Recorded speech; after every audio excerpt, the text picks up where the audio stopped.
Aku tidak pernah menelepon Kina, apalagi menipu Kina ke rumah sakit. Brion menggertakkan gigi dan menyangkalnya. Dia tidak percaya si bodoh Kina akan merekam isi percakapannya saat berbicara di telepon dengannya. Selama dia terus menyangkalnya, Ezra juga tidak memiliki bukti.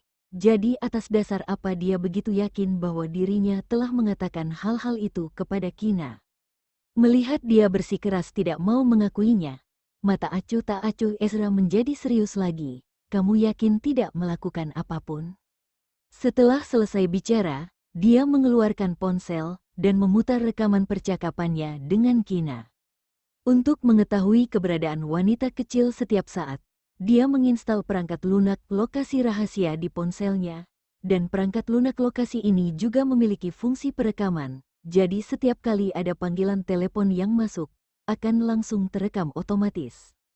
Setelah semua orang di sana mendengarkan rekaman itu, raut wajah mereka menjadi sangat jelek, terutama Brion, wajahnya seperti abu kematian. Special Forces didedikasikan untuk melakukan beberapa tugas yang lebih berbahaya dan sulit. Salah satunya adalah masalah terorisme. Insiden penembakan hari ini telah diklasifikasikan sebagai insiden teroris. Sebagai anggota Special Forces, terutama pemimpin Special Forces, aku bisa mengerti insiden penembakan pagi ini. Kamu juga yang melakukannya. Nyonya Libra, Ezra bersikap lebih serius dan kejam daripada saat melakukan pekerjaannya di hari biasa. Tidak, Brion ketakutan dan buru-buru menyangkal, lalu berkata, aku akui bahwa aku yang menipu Kina keluar. Tapi, insiden penembakan itu benar-benar tidak ada hubungannya denganku. Insiden penembakan itu juga bukan aku yang melakukannya. Aku juga tidak menyangka akan terjadi hal yang begitu dahsyat. Meskipun dia sangat membenci Kina, dia tidak akan berani membunuh Kina. Menipu Kina untuk keluar, hanya ingin memberinya pelajaran. Kamu berdoa saja. Sebaiknya yang kamu katakan itu adalah kebenaran. Jika tidak, setelah masalah ini diselidiki, kamu harus menyiapkan peti mati untuk dirimu sendiri. Ezra berbicara dengan kasar, lalu menginterogasi, dan juga, siapa yang memberitahumu bahwa aku tidak ada di kota Leicester hari ini? Tidak ada, aku tidak tahu bahwa kamu tidak ada di kota Leicester hari ini. Brion bingung dan menyangkalnya. Bagaimanapun juga, dirinya tidak berhasil melukai Kina hari ini, dan penembakan itu tidak ada hubungannya dengan dia. Meskipun Ezra memeriksanya, hasil investigasi juga tidak akan ada hubungannya dengan dia. Mengenai siapa yang mengatakan Ezra tidak ada di kota Leicester, dia juga tidak akan mengatakannya. Sikap Brion yang tidak meneteskan air mata sebelum melihat peti mati, berhasil membuat kesabaran Ezra habis. Matanya berubah seperti iblis mengeluarkan jejak aura pembunuh. Detik berikutnya, dia mengeluarkan pistol yang dia bawa seperti kilat, dan menarik pelatuknya. Gerakannya sangat cepat dan hampir melampaui batas manusia. Semua orang tidak melihat bagaimana dia menembaknya sama sekali. Mereka hanya mendengar suara tembakan, bang, dan kemudian mereka mendengar Brion menjerit, ah.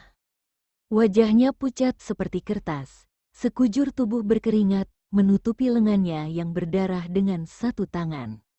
Semua orang yang ada di sana dikejutkan oleh perilaku kasar Ezra, tetapi tidak ada yang berani menghentikannya. Karena saat ini, dia memancarkan aura menakutkan dan aura membunuh yang tidak boleh dihalangi oleh siapapun. Katakan, kenapa kamu bisa tahu aku tidak berada di kota Leicester? Entah kapan Ezra berdiri di depan Brion, moncong pistol yang dingin menyentuh dahinya. Pada saat ini, dia seperti pembunuh kejam, dengan postur yang bermartabat dan arogan, tatapan matanya sedingin es, menatapnya seperti semut. Aku yang memberitahu ibuku. Tias akhirnya tidak bisa menahan diri lagi. Dia berdiri, merasa bersalah melihat ibunya terluka karena dirinya. Dia berkata dengan suara ketakutan hampir menangis. Aku yang memberitahu ibu bahwa kamu tidak berada di kota Leicester. Aku takut kata-kataku tidak begitu meyakinkan, jadi aku meminta ibuku untuk menipu Kina keluar. Lalu bagaimana dengan penembakan itu? Ezra menoleh dan menatapnya. Pistol di tangannya masih mengarah ke dahi Brion. Dia tahu Tias tidak memiliki kemampuan yang begitu hebat, tetapi orang di belakang Tias memilikinya. Aku benar-benar tidak tahu tentang itu. Penembakan itu benar-benar tidak ada hubungannya dengan kami. Tias tidak bisa menahan tangis dan berkata, dia mengira Ahri akan mencari tempat sunyi untuk menghajar Kina. Tetapi tidak disangka, Ahri akan bertindak di tempat yang begitu banyak orang, dan bahkan membunuh dan melukai begitu banyak orang, membuat masalah ini menyebar ke seluruh negeri. Lalu siapa yang memberitahumu bahwa aku tidak berada di kota Leicester? Apakah kamu yakin penembakan itu benar-benar tidak ada hubungannya denganmu? Ezra mencibir. Mendengar pertanyaan ini, napas Tias tercekat, jantungnya hampir mau copot. Katakan, dia mengangkat tangan melihat waktu sekilas, dan berkata dengan dingin, aku tidak memiliki begitu banyak waktu untuk disia-siakan di sini. Sebaiknya kamu katakan semua hal yang kamu ketahui, jangan paksa aku menggunakan metode kejam. Iya, Tias melirik sekilas lengan ibunya yang terluka tetapi diam tidak bersuara. Menelan air ludah, berkata sambil menangis ketakutan, Ahri, dia mengatakan kepadaku bahwa kamu tidak berada di kota Leicester hari ini. Kemudian meminta aku untuk mencari cara untuk menarik Kina keluar dari Elysium. Adapun hal-hal lain, tidak perlu aku mengurusnya lagi. Setelah berhenti sesaat, dia berusaha melepaskan diri dari masalah ini dan berkata, aku hanya memanggil Kina keluar. Bukan aku yang menyakitinya, bukan aku yang melakukan rencana penembakan. Masalah itu Ahri yang melakukannya. Tias saat ini sangat menyesal. Kina tidak hanya tidak terluka, dia bahkan mengekspos semuanya dan bahkan membuat ibunya terluka. Katakan padaku, jika kamu bekerja sama dengannya, keuntungan apa yang dia janjikan padamu? Ezra memutuskan untuk mengekspos semuanya di depan tetua Libra, langsung membongkar watak asli Tias. Memikirkan apa yang Ahri janjikan, Tias menggigit bibirnya, merasa sedikit sulit untuk mengatakannya. Tias, aku sekarang sudah sangat tidak sabar. Jika kamu tidak ingin tembakan peluru ini masuk ke tubuhmu, cepat jawab pertanyaanku, jangan ragu untuk menjawabnya. Dia berkata dengan nada dingin dan menakutkan, lalu dengan cepat mengarahkan senjatanya ke Tias. Sebaiknya kamu segera jawab pertanyaanku. Senjataku ini sangat kuat. Semakin lama lengan ibumu dibiarkan, maka akan lumpuh. Brion menahan rasa sakit yang luar biasa. Wajahnya sudah pucat seperti hantu. Saat mendengar ini, tanpa mengalihkan pandangannya, dia langsung pingsan. Tias, katakan padanya semua yang kamu tahu.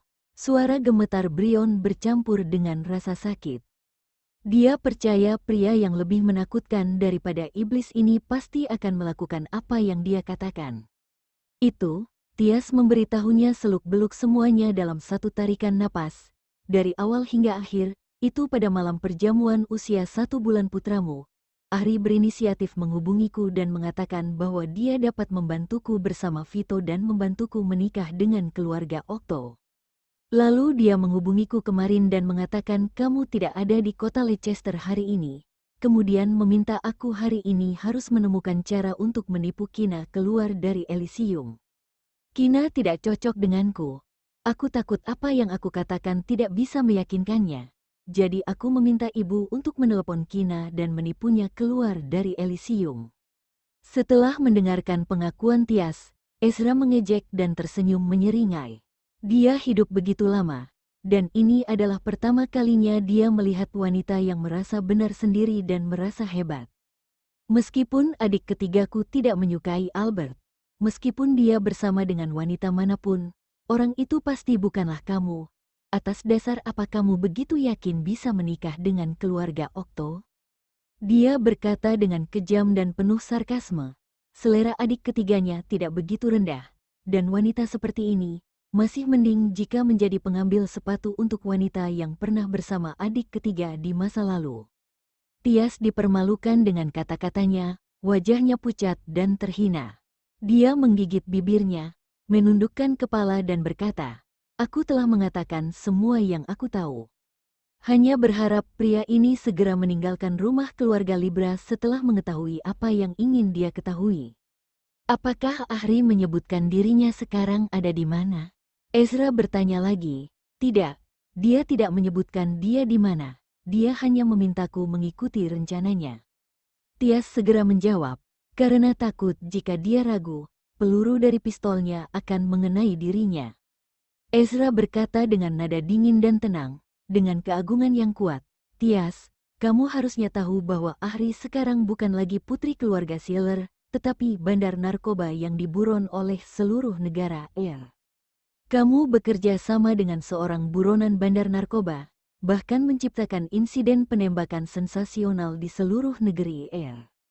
Tunggu, penembakan itu tidak ada hubungannya denganku, dan Ahri juga tidak pernah memberitahuku. Tias buru-buru menyela dan membela diri. Jika dia tahu bahwa Ahri akan menggunakan metode ekstrim dan menakutkan seperti itu, dia pasti tidak akan membantu Ahri menipu Kina keluar. Jika kamu tidak menipu Kina keluar, apakah akan ada insiden penembakan?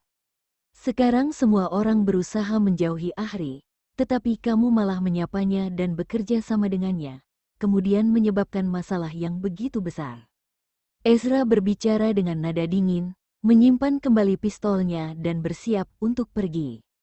Setelah berjalan 2 langkah, dia berbalik dan berkata, pemimpin tertinggi negara sangat memperhatikan insiden penembakan kali ini dan sudah mengirim tim investigasi datang ke kota Leicester untuk menyelidiki masalah ini. Pemimpin tertinggi negara mungkin juga akan tiba di kota Leicester dalam 2 hari. Percayalah sebentar lagi akan menyelidiki Tias, anggota keluarga Libra. Dan aku, satu-satunya hal yang bisa aku lakukan adalah mengurus semuanya dan tidak membiarkan masalah ini bocor, agar fondasi keluarga Libra yang berusia seabad tidak hancur, kakek. Setelah mengatakan hal-hal ini, dia pergi tanpa melihat ke belakang. Kina pasti tidak ingin membiarkan usaha kerja keras kakeknya hancur karena Tias, Ezra berbuat seperti ini demi Kina, dan juga karena menghargai tetua Libra. Jika tetua Libra ingin melindungi keluarga Libra, maka harus meninggalkan Tias. Meskipun tetua Libra tidak bisa merelakan Tias dan memilih untuk membiarkan keluarga Libra runtuh, Ezra masih punya cara agar Tias tidak bisa melarikan diri dari penjara. Dulu, jika bukan karena tetua Libra selalu melindungi Tias, memohon Kina untuk tidak bersikap kejam, Ezra pasti sudah menangani wanita ini sejak lama. Sekarang Tias telah benar-benar menyentuh batas kesabarannya, dan hampir menyebabkan dia kehilangan orang yang paling penting. Meskipun tetua Libra ingin menyelamatkannya, dia juga tidak akan melepaskan Tias. Agar kedepannya dia tidak keluar menjadi iblis lagi dan berupaya untuk menyakiti Kina. Setelah Ezra pergi, Brion tidak bisa lagi menahan rasa sakit yang luar biasa di lengannya. Kemudian dia berteriak kesakitan. Setelah itu buru-buru mengantarnya ke rumah sakit untuk mendapatkan perawatan. Tetua Libra tidak mengikutinya ke rumah sakit, tetapi duduk di sofa dengan bibir tertutup rapat, tidak mengatakan apa-apa. Kakek, tolong bantu aku tidak akan berani lagi.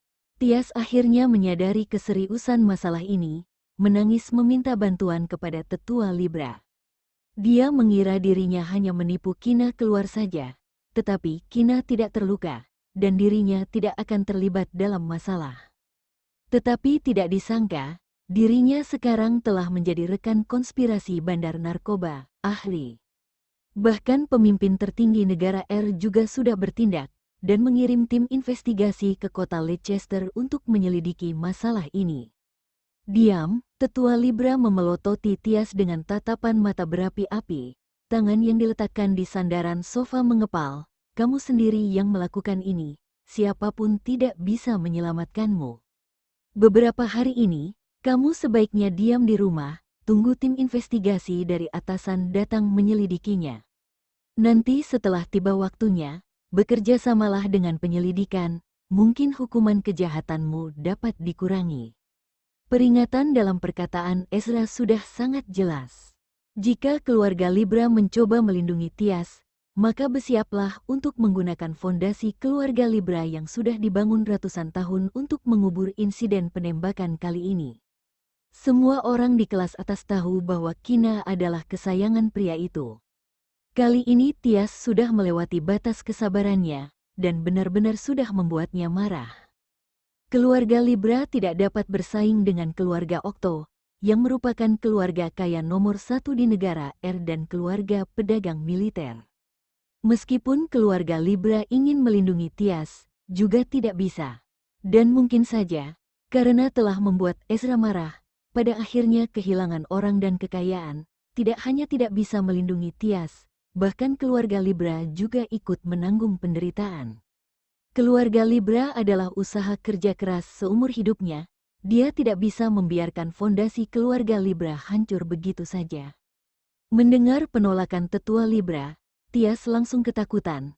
Kedua matanya linglung, dan dia duduk di sofa tidak bergerak sama sekali. Setelah memikirkan beberapa hal lagi, tetua Libra bangkit dari sofa dan berjalan naik ke atas. Melihat tetua Libra meninggalkan ruang tamu, Tias segera mengejarnya, berlutut di belakang tetua Libra, menarik celananya dengan kedua tangan, menangis dan memohon, "Kakek, tolong selamatkan aku tidak mau masuk penjara. Bisakah kamu pergi bicara dengan adik Kina? Minta dia untuk bujuk tuan muda kedua Okto agar tidak bersikap kejam. Kedepannya aku tidak akan pernah berani lagi memprovokasi adik Kina. Sungguh, aku berjanji." Meskipun pria itu tidak mengatakan apa-apa, tetapi pemimpin tertinggi negara R telah mengirim tim investigasi datang ke kota Leicester, dan Ahri juga seorang bandar narkoba, dan dirinya dengan tidak sadar terlibat dengannya, dan dalam insiden penembakan kali ini, dia yang menipu Kina keluar. Semua keterlibatan ini, pada akhirnya, dia pasti akan dipenjara. Apakah menurutmu jika aku memohon pada Kina, pria itu akan berbelas kasihan? Tetua Libra berbalik dan menatapnya, kemudian berkata dengan sangat marah, bagian saham yang diambil Kina memang pantas dia dapatkan. Selama ini, Kina selalu tenang dan damai, tidak pernah datang mengganggu, dan bahkan tidak pernah melakukan apapun yang bisa melukaimu. Kenapa kamu terus merasa tidak senang dengannya, sekarang masih berani meminta aku untuk pergi memohon padanya demi dirimu? Jika ayah Kina tidak meninggalkan keluarga Libra waktu itu, orang yang bertanggung jawab atas grup Libra sekarang sudah pasti adalah ayah Kina. Saham yang dia berikan kepada Kina hanyalah untuk menebus beberapa hal di tahun itu. Jika Tias patuh dan menjaga dirinya sendiri, kedepannya grup Libra pasti akan menjadi miliknya. Sayang sekali, pola pikirnya terlalu sempit.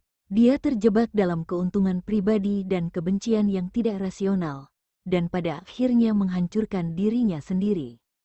Tias terus memohon kepada tetua Libra dengan sangat ketakutan, "Kakek, aku tidak akan berani lagi melakukannya. Aku mohon berbicaralah dengan Kina. Kedepannya aku akan menjauh dari adik Kina dan tidak akan pernah muncul lagi di hadapannya.